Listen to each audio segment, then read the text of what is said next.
এ পৃথিবী এমনিতেই সৃষ্টি হয়নি, এর একজন স্রষ্টা রয়েছেন।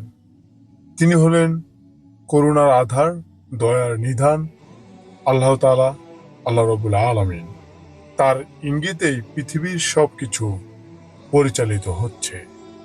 তিনি মানব জাতি সৃষ্টি করে সৃষ্টির সেরা জীব হিসেবে ভূষিত করেছেন। আশরাফুল মাখলুকাত তথা সৃষ্টির সেরা জীব যদি তার আসল মালিককে ভুলে যায় এবং তার আদেশ নিষেধ অমান্য করে, তাহলে তার মালিক তার প্রতি শুধু অসন্তুষ্ট হন না, বরং তাকে শাস্তি দিতে বাধ্য হন। তবে আল্লাহ তাআলা যেহেতু অতিশয় মেহেরবান ও দয়াময়, তাই তিনি তাৎক্ষণিক শাস্তি প্রয়োগ করেন না। তিনি অবকাশ দেন, বারবার সুযোগ দেন।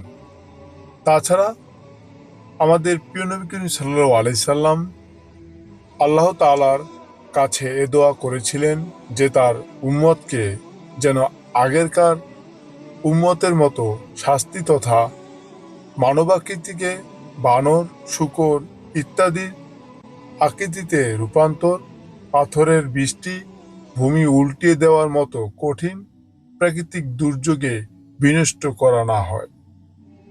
আল্লাহর গজব নাজিল হওয়ার কিছু কারণ আমরা আলোচনা করব।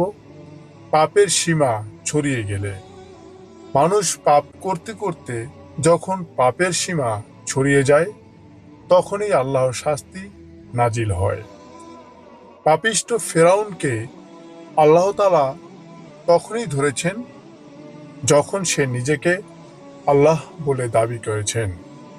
আল্লাহ তাআলা ইরশাদ করেন, হে মূসা, তুমি ফেরাউনের কাছে যাও, সে অত্যন্ত উদ্যত হয়ে গেছে। সূরা তহা আয়াত সংখ্যা 24। নমরুদকে আল্লাহ তাআলা তখনই শাস্তি দিয়েছেন যখন সে নিজেকে প্রভু বলে দাবি করেছেন।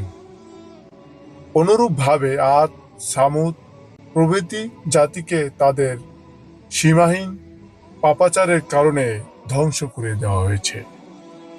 বনী ইসরাইলরা আল্লাহর কিতাব ও তাওরাতকে অস্বীকার, উত্তম জিনিস তথা মান্না ও সালোয়ার পরিবর্তে খারাপ জিনিস তথা ভূমি উৎপন্ন জিনিস চাওয়া, আমালেকা সম্প্রদায়ের সঙ্গে যুদ্ধ করতে অস্বীকৃতি জানিয়ে আল্লাহর অগণিত নিয়ামত ভোগ করেও অকৃতজ্ঞ হওয়ার কারণে চির লাঞ্ছনা ও আল্লাহর ক্রোধে পতিত হয়েছে।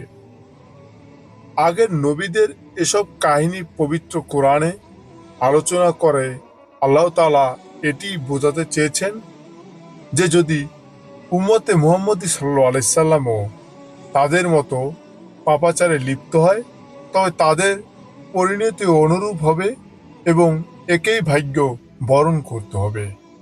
বিধর্মী কার্যকলাপের ফলে হযরত আবু হুরায়রা রাদিয়াল্লাহু তাআলা থেকে বর্ণিত, তিনি বলেন, রাসূল সাল্লাল্লাহু আলাইহি সাল্লাম বলেছেন, যখন সরকারি মালকে নিজের মাল মনে করা হয়, আমানতের মালকে নিজের মালের মতো ব্যবহার করা হয়, যাকাতকে জরিমানা মনে করা হয়, ইসলামী আকীদা বর্জিত বিদ্যা শিক্ষা করা হয়, পুরুষ স্ত্রীর অনুগত হয়, মায়ের সঙ্গে দুর্ব্যবহার করা হয়, বন্ধুদের আপন মনে করা হয়, বাবাকে পর ভাবা হয়, মসজিদে শোরগোল করা হয়, পাপী লোক গোত্রের নেতা হয়, অসৎ ও নিকৃষ্ট লোক জাতির চালক হয়, ক্ষতির ভয়ে কোনো লোককে সম্মান করা হয়, গায়িকা ও বাদ্যযন্ত্রের প্রচলন অধিক হয়ে যায়,